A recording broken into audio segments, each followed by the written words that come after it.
Bienvenidos a una edición más de Timore, un podcast de última hora en el que buscamos explicar un tema, profundizar sobre un hecho o una historia que nos permita entender al Paraguay que vivimos hoy. Soy Patricia Bordón y en este nuevo episodio hablamos con la periodista de la sección política de Última Hora, Ruth Benítez, sobre el panorama de la oposición tras su derrota en las generales del 2023 y lo que proyectan en las municipales del 2026. Hoy es miércoles 23 de abril del 2025. Hola Ruth, gracias por participar de Timore. Hola Pati, qué gusto estar aquí con ustedes una vez más. Y en este episodio vamos a hablar de la oposición. Y entonces es importante que nos recuerdes algunas situaciones que se fueron presentando antes, durante y después de la derrota de las elecciones del 2023. Así es, bueno, hoy en día la oposición está trabajando en un proyecto de unidad muy ambicioso. Quieren derrotar al Partido Colorado y esto se debe justamente a esto que consultaste, a este proceso que ellos vivieron que todavía está fresco. Esa derrota del 2023 que sigue en una memoria reciente, fresca. Entonces este proceso ya se construye a partir de muchísimos aprendizajes. Uno de esos factores que provocaron, que afectaron a la derrota de la oposición en el 2023 es precisamente la falta de representación. Por un lado, vemos a una figura como Efraín Alegre que capta totalmente al Partido Liberal, no da oportunidad de que surjan otros referentes que pudieran representar a este partido. Él como presidente del partido se apropia de este proyecto electoral. Igualmente no había una figura que sea más fuerte que Efraín Alegre, pero su condición de llevar un liderazgo muy absorbente, algunos lo calificaban incluso de autoritario, pudo haber afectado a la oposición. ¿Por qué? Porque no permitió que surjan otras figuras, no solamente dentro del Partido Liberal, sino también por fuera de las demás fuerzas que se unieron en una concertación. Entonces, Efraín Alegre se pone hacia arriba de este proyecto, siendo que era una figura con un altísimo nivel de rechazo en todo el país. Efraín Alegre estaba comprobado a partir de mediciones estadísticas, de encuestas, que no tenía un nivel de aceptación en el electorado.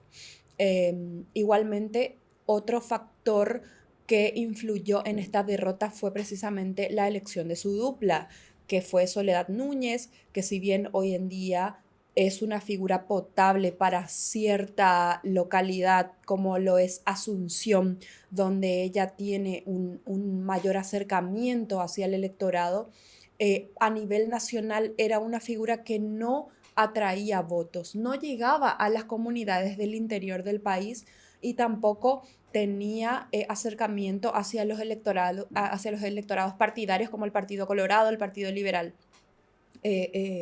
Soledad Núñez sí tenía mucho atractivo para el financiamiento. Los empresarios, las organizaciones apostaron por su figura porque es una figura que no es de rechazo, no es agresiva, no tiene una postura como la de Paraguayo Cubas, que es una figura que irrumpe dentro de los liderazgos. Entonces, Soledad Núñez es otro factor. Además de eso, la ruptura del Frente Guazú, que influyó en que no se pueda captar una franja de la población que no se sentía representada ni por el Partido Colorado ni por los opositores hegemónicos.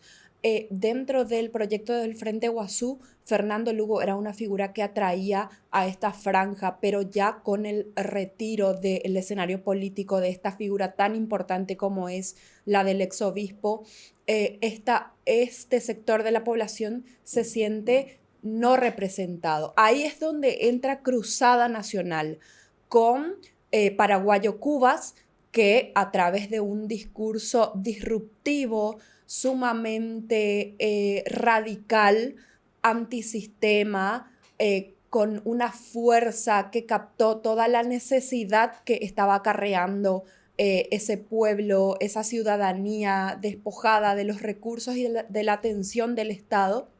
Entonces, él logra llegar a este sector y es cuando divide los votos, le resta votos más bien a el proyecto opositor, porque esto ayuda muchísimo al Partido Colorado, porque no le resta al Partido Colorado, le resta al sector de la oposición, lo que no sucedía ya años atrás, por ejemplo, la figura de Lino Oviedo, que en su momento cuando ganó Fernando Lugo, Lino Oviedo restó votos al Partido Colorado, porque él provenía de estas filas.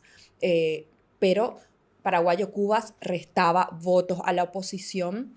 Es así que esta falta de representación hace que se reduzca la posibilidad de que el proyecto de oposición pueda llegar al poder.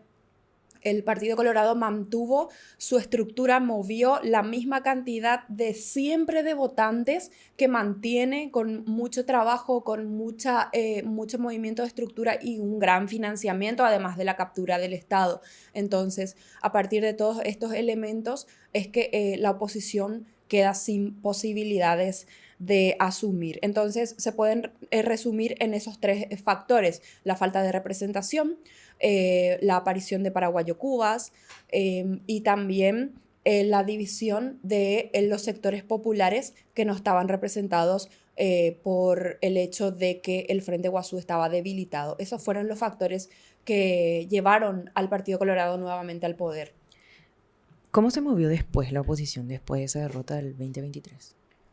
Bueno, posteriormente con este duelo, porque fue una de las derrotas más grandes que tuvo la oposición en este periodo democrático, a partir de la caída de la dictadura hasta hoy.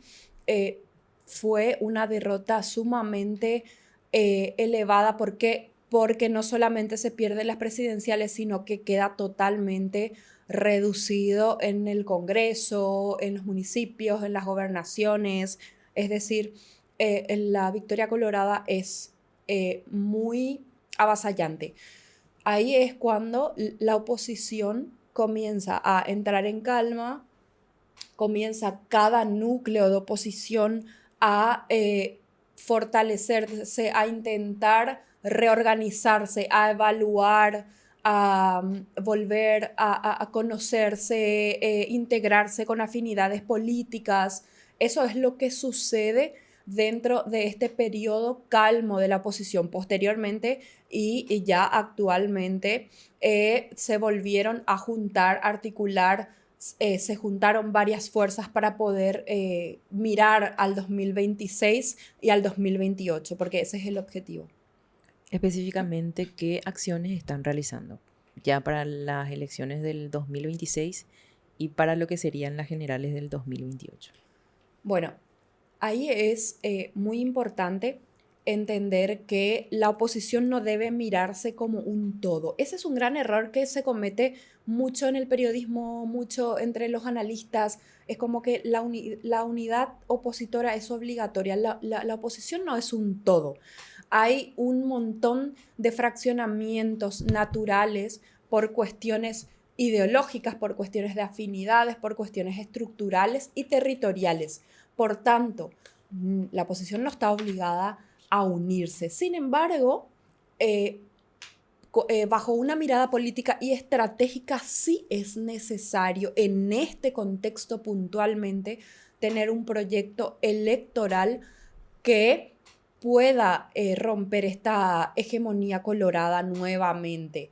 Eso fue lo que entendió la oposición y ya emprendió un primer proyecto electoral, que es Asunción, Unidos por Asunción. Aquí se unen varios sectores de oposición, que son el Partido Liberal, el Partido Patria Querida, el PDP, el partido de Carlos Filisola, que es el Partido País Solidario, también el de Esperanza Martínez, que es Participación Ciudadana, el Partido de la A, el Partido Febrerista, Encuentro Nacional, Yo Creo, el Partido de la Libertad, que es un nuevo partido, y también se encuentra una una nucleación sumamente importante que es Paraguay Pujuna, que es el partido del campesinado, de la Federación Nacional Campesina.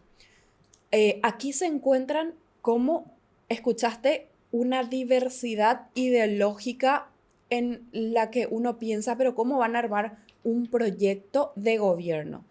Ellos todavía no entran en esa etapa justamente por estas diferencias.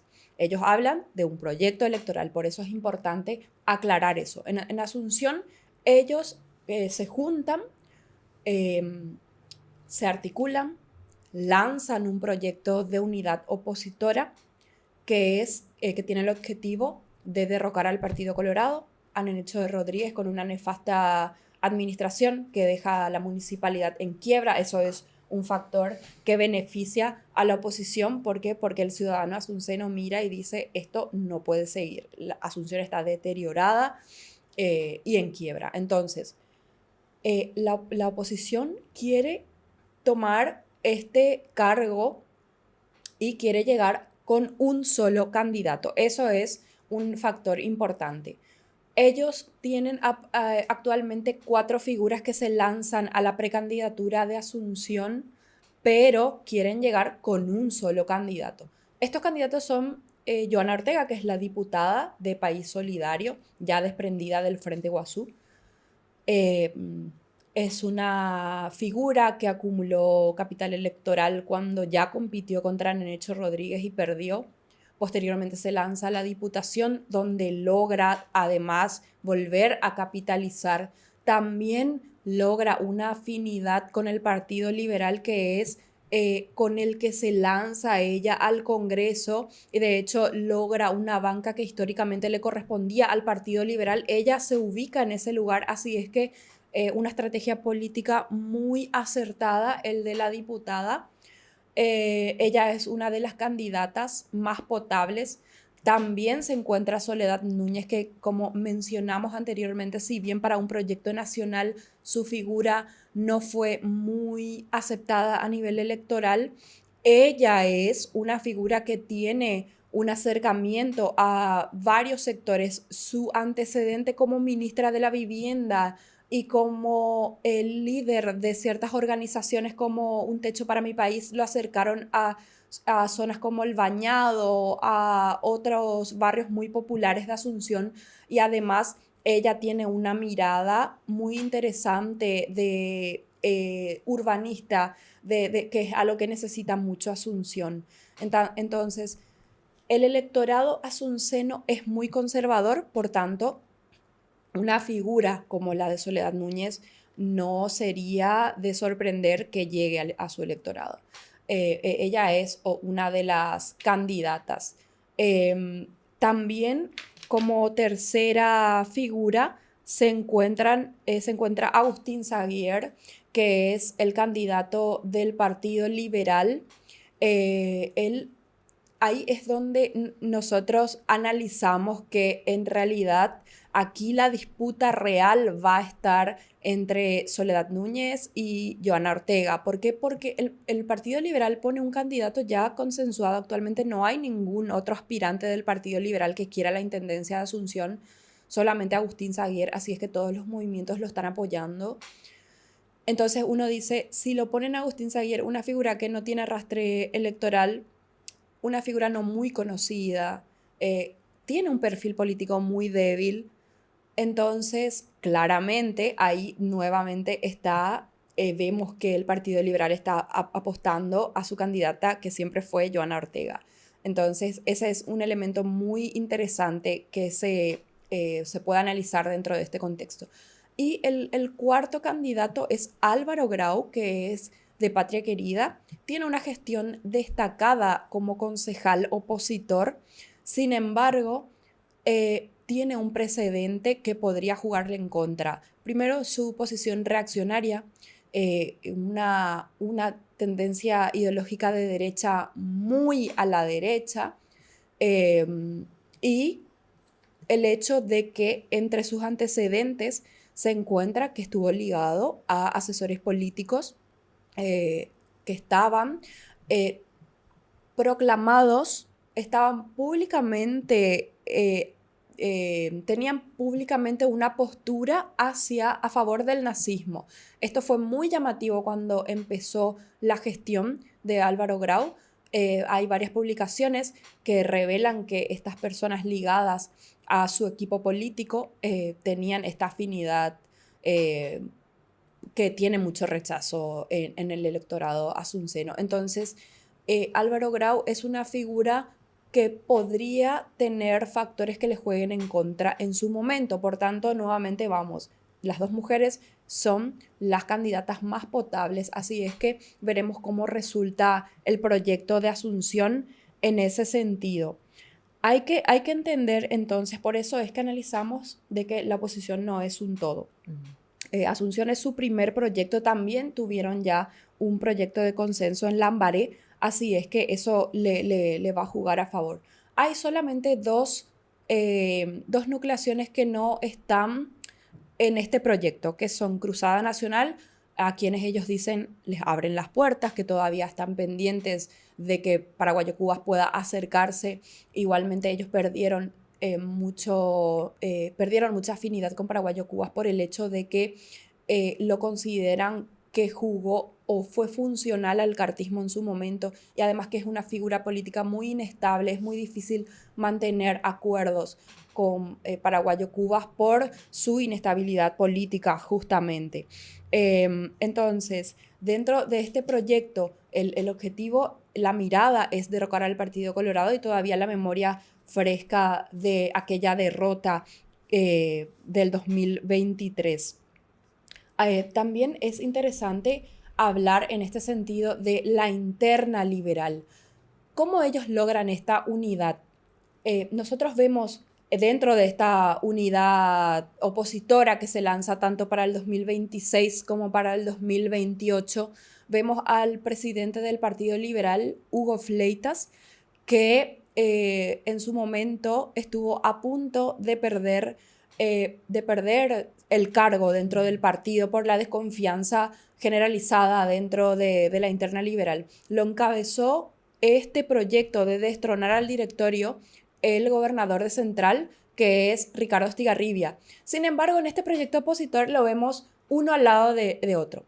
Ellos demuestran con esto que saldaron esa interna tan fuerte que tuvieron hasta el año pasado, hasta hace poco incluso, cuando el TCJE dice: nosotros no vamos a poder apoyar ninguna elección interna que se haga este año porque no tenemos máquinas de votación. ¿Qué pasaba? El Partido Liberal, en una convención impulsada por Estigarribia, decide que se van a hacer elecciones este año para cambiar todo el directorio. Entonces, esa interna tan fuerte que se frena a partir de un acuerdo político y con la ayuda del Tribunal Superior de Justicia Electoral, que dice: nosotros no vamos a apoyar esas elecciones porque no tenemos logística. Entonces se logra estabilizar la interna liberal. Ese es un factor sumamente importante y que ayuda a esta unidad opositora. Sí, justamente, ¿cuáles serían los principales desafíos de la oposición de cara a las elecciones municipales? ¿Cuáles serían sus principales barreras? Bueno, justamente esto que mencionamos, superar a la interna liberal, que aparentemente hay una madurez política muy interesante que se está dando dentro del partido. Otro desafío es lograr mostrar al electorado de que se puede confiar en un proyecto de gobierno para la oposición. ¿Por qué? Porque justamente aquí tenemos a fuerzas demasiado contrapuestas. Tenemos a Patria Querida en este bloque opositor, y por otro lado lo tenemos a Paraguay Puajuná, políticamente totalmente contrapuestos. Entonces, en ese sentido, es interesante poder convencer al electorado de que en la oposición va a haber realmente un proyecto de gobierno, no solamente un proyecto electoral. Entonces, ese es otro desafío. Y el otro desafío enorme es, sin duda, la capacidad extraordinaria que tiene el Partido Colorado, que es uno de los partidos más poderosos no solamente del país, sino de la región y a nivel mundial. Tiene mucha preponderancia. ¿Por qué? Por los años en que se mantiene en el poder. No hay casi precedentes similares.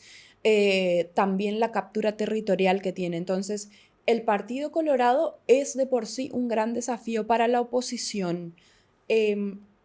Tiene a toda la estructura del Estado, tiene cooptado al Estado el Partido Colorado, así es que eso de por sí es una gran desventaja. Tiene a su territorio. El Partido Colorado tiene una organización territorial impresionante con infraestructura, las seccionales, las organizaciones, tiene una llegada en todos los núcleos de organización. El Partido Colorado también tiene un financiamiento muy turbio, como lo sabemos. Sabemos que el Partido Colorado tiene al crimen organizado incrustado dentro de su estructura. Mediante el Partido Colorado, el crimen organizado entra a las instituciones del Estado, incluso tiene interferencia en el sistema de seguridad, o sea, ese nivel de poder logró el crimen organizado mediante el Partido Colorado. Por tanto, esa es una desventaja para la oposición, el hecho de que el Partido Colorado tenga el Estado, tenga la organización territorial y un financiamiento sumamente turbio. Entonces, ese es otro desafío que va a tener que lograr la oposición, el hecho de poder valerse de ciertas divisiones, de ciertas disidencias dentro del Partido Colorado, que además se favoreció del nuevo sistema electoral. El hecho de que existan listas cerradas, desbloqueadas con el voto preferente, hizo que en el Congreso, por ejemplo, sumen más bancas para el Partido Colorado. Por tanto, esos son, en primer término, estos desafíos. El hecho de que el Partido Liberal esté en una interna sumamente estable hasta el momento es igualmente una gran ventaja. ¿Quiénes son los legisladores opositores que cambiaron de bando y fueron al oficialismo? ¿Y qué opinión merece ese cambio que realizaron ellos? Bueno, esta figura se llamó transfugismo. Hay principalmente aquí en este fenómeno que se dio, si bien siempre ocurrieron este tipo de cosas, en este periodo llamó muchísimo la atención por la gran cantidad de opositores que se pasaron a filas de honor Colorado específicamente. Aquí destaca Cruzada Nacional. ¿Por qué? Porque tuvo en el Senado a 3 senadores que pasaron a filas de honor Colorado y fueron Yaminal Chaqueñito, que fue expulsado nuevamente por cuestiones escandalosas de su vida personal, y Zenaida Delgado. Ellos 3 pasaron a filas de honor Colorado, siendo que el voto que los llevó a esas bancas fueron votos que estaban en contra del Partido Colorado. Ellos fueron votados no simplemente por una cuestión de afinidad, sino porque fueron votos contrarios al Partido Colorado. Sin embargo, ellos se pasan al oficialismo en este periodo. Esto sucede porque Paraguayo Cubas llevó un proceso de construcción muy débil, un proceso de selección de figuras muy débil y muy cuestionado. Por tanto, estos finalmente, por no tener arraigo partidario ni arraigo ideológico ni arraigo político, se pasan a donde más le conviene. Hay otra figura también que se pasó a honor Colorado, que fue Patrick Kemper. Él era del partido Hagamos, entra por el partido Hagamos y luego se pasa al Partido Colorado. Igualmente esto nos sorprendió. ¿Por qué? Porque Patrick Kemper es una figura que está muy ligada al sector empresarial y tiene intereses más con el Partido Colorado, no precisamente con la oposición. Y Orlando Penner, en el mismo sentido, es una figura que proviene del partido Patria Querida. Históricamente, Patria Querida tuvo mucha afinidad con el cartismo, por más que hayan sido oposición. Esta oposición es en cuanto a poder y en cuanto a cargos, en cuanto a decisiones políticas y de gobierno, pero no es una oposición ideológica. Entonces, esta afinidad lo lleva a que tengan esta fuga, un sinceramiento más bien de su parte. También Jattar en la Cámara de Diputados, que se desprende de Cruzada y se pasa a Honor Colorado.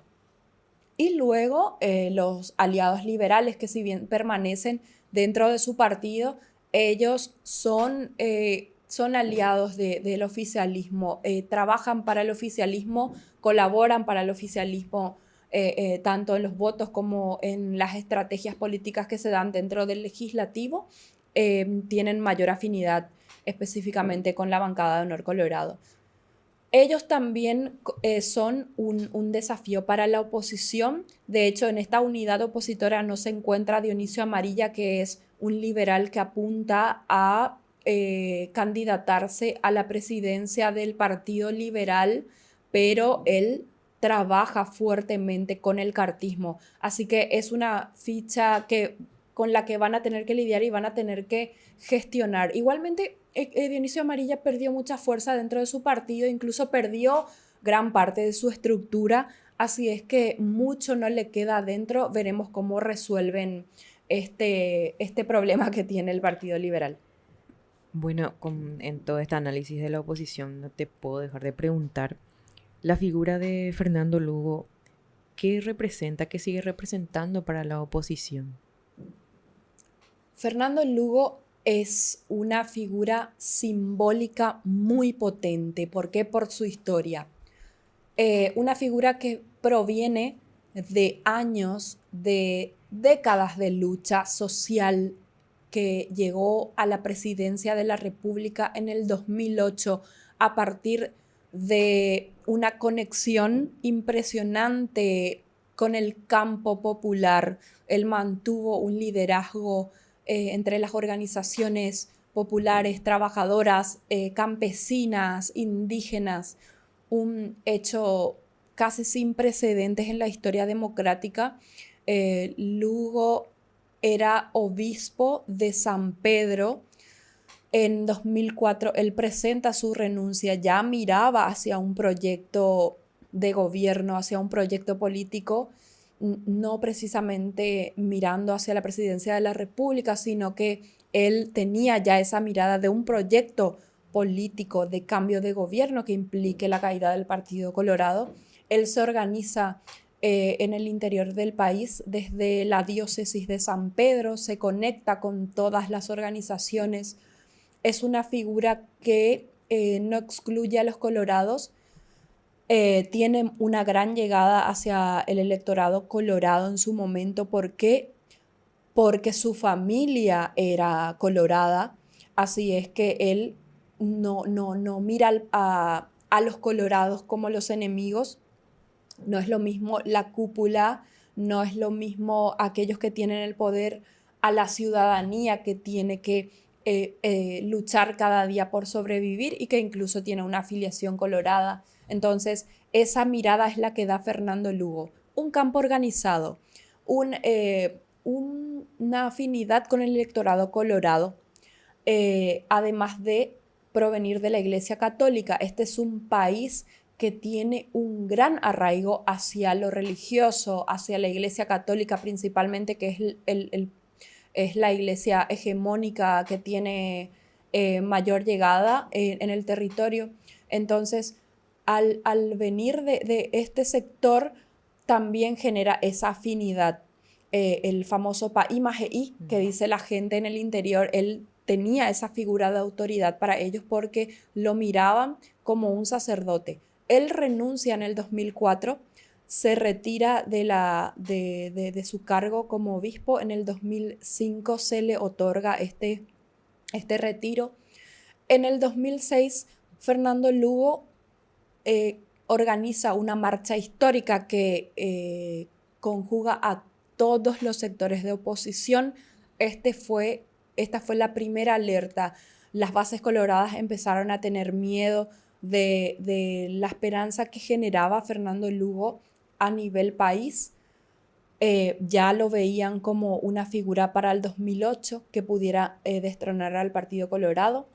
También se encontraba en este sentido, en este contexto, un partido sumamente debilitado, con una crisis económica que tenía muy mal a la ciudadanía. Además se suma una crisis migratoria. En ese momento es cuando la mayor cantidad de ciudadanos paraguayos tienen que emigrar a España. Nicanor Duarte Frutos era el presidente, se reduce su popularidad al mínimo, incluso hay campañas de la oposición que mencionan, que dicen que viajen ellos, que se vayan ellos. Ese tipo de consignas se popularizaron a partir de ciertos grupos de oposición justamente por esta campaña migratoria. También la figura de Lino Oviedo, que resta muchísimo al Partido Colorado, y luego la figura de una mujer en un electorado sumamente conservador. Nicanor pone a Blanca Ovelar como candidata, por tanto ella es la que enfrenta a Fernando Lugo y no logra los votos claramente.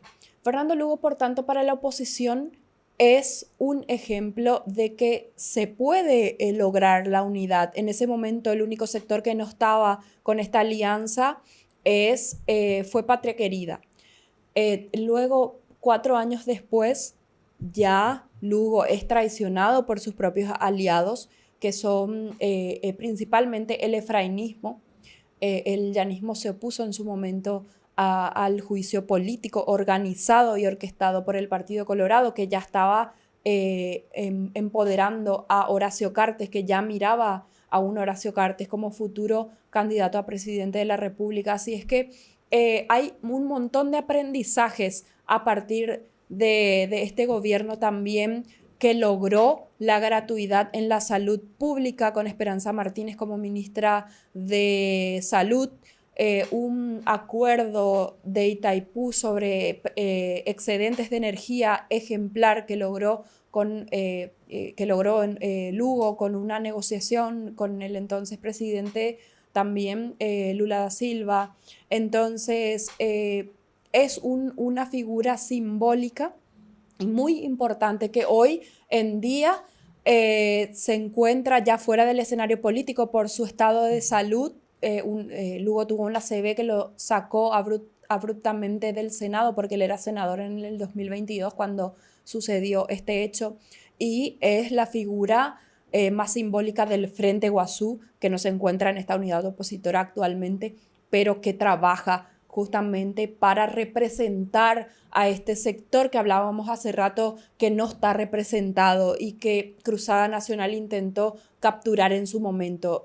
Entonces, ellos nuevamente trabajan por una renovación, una reorganización del campo popular, de la clase trabajadora. En eso se encuentra el Frente Guazú actualmente, y Lugo obviamente es una figura muy importante para este proyecto, a pesar de que ya no va a estar activamente en el escenario político.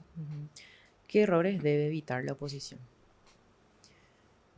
A ver, hay un montón de errores que fueron cometiendo históricamente. Primero, no rechazar al electorado colorado, jamás. Todo el país tiene a un colorado. El electorado más grande es el colorado. Es el funcionario público, no solamente de las instituciones del Ejecutivo. Ellos están en las gobernaciones, en las municipalidades. Los colorados están en los barrios, en las organizaciones. Así es que no se puede rechazar al partido, a los colorados, a los afiliados colorados. Nuevamente, otro error que se suele cometer es justamente anteponer cuestiones políticas. Creemos que esto debe ser posterior, que un proyecto electoral no es lo mismo que un proyecto de gobierno. Si se anteponen cuestiones políticas, podrían o ideológicas, podrían de nuevamente fracturar a una fuerza que hoy es necesaria. Si bien nosotros dijimos hace rato, la oposición no es un todo, la oposición no tiene obligación de unirse por cuestiones estratégicas y en este contexto sí es necesario que por más que no haya afinidades ideológicas, estos grupos estén unidos.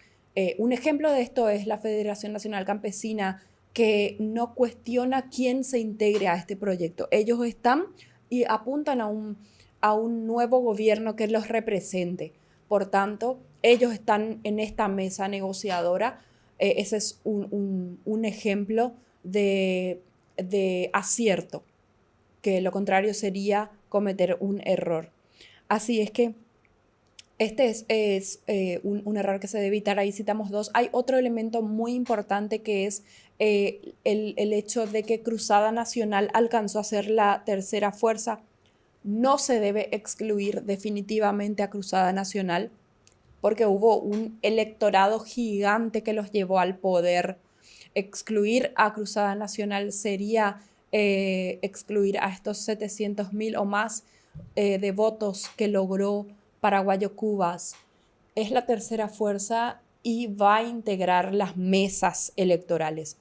Siempre se dice, el político pillo, el político que sabe de elecciones, dice, ahí es donde se ganan las elecciones. Las mesas electorales son sumamente importantes, el conteo. Así es que si no se tiene a Cruzada Nacional, el Partido Colorado se va a aprovechar de esa estructura y va a captar y va a tener un lugar más en esas mesas electorales que pueden afectar muchísimo a la oposición. Así es que esos son algunos errores que no deberían cometer y que se debería comenzar a conversar sobre eso. Igualmente, hay como una madurez política muy interesante dentro de toda esta articulación porque justamente se está conversando con todos los sectores, no hay hostilidades como en su momento hubo.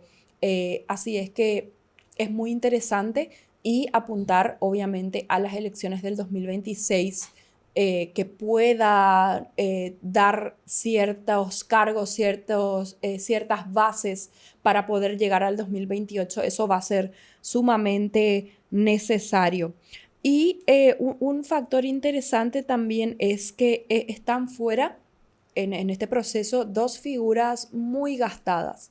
La primera es, como ya mencionamos hace rato, Efraín Alegre, que tiene un nivel de rechazo muy alto en el electorado. El hecho de que él no esté incluido en este proyecto ya es una gran ventaja, así es que volverlo a incluir definitivamente sería un gran error.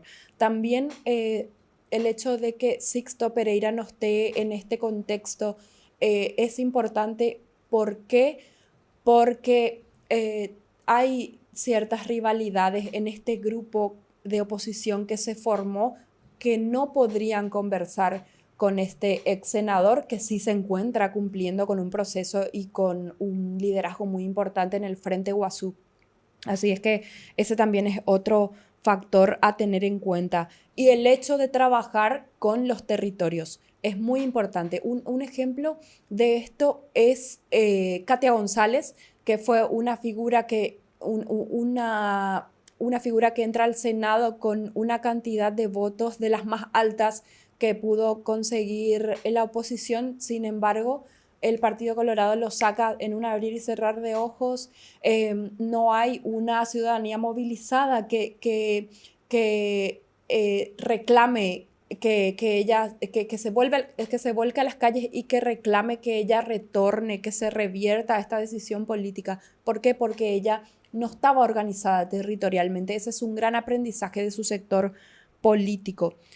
Y eso también es lo que mostraron las marchas. Las últimas marchas opositoras son muy importantes de analizar porque le dio tangibilidad al reclamo ciudadano. En esas marchas, en las 3 marchas que se dieron, se pudo ver que la ciudadanía no se siente conforme con este gobierno, incluso es un gobierno que no da abasto ni a su propio electorado. Los colorados están fuera de la generación de empleos. Los colorados están también sufriendo la falta de salud, la falta de educación y de empleo y la inseguridad que hay en este país. Así es que el hecho de que la oposición pueda canalizar estos reclamos, estas necesidades de la ciudadanía, del pueblo, va a ser sumamente importante. Así es que veremos cómo se dan estas cuestiones. Sería muy necesario que encuentren una salida para no solamente acabar en un proyecto electoral, sino hablar ya posteriormente de un proyecto de gobierno. Gracias, Ruth, por tu análisis. Muchas gracias y hasta la próxima, Pati.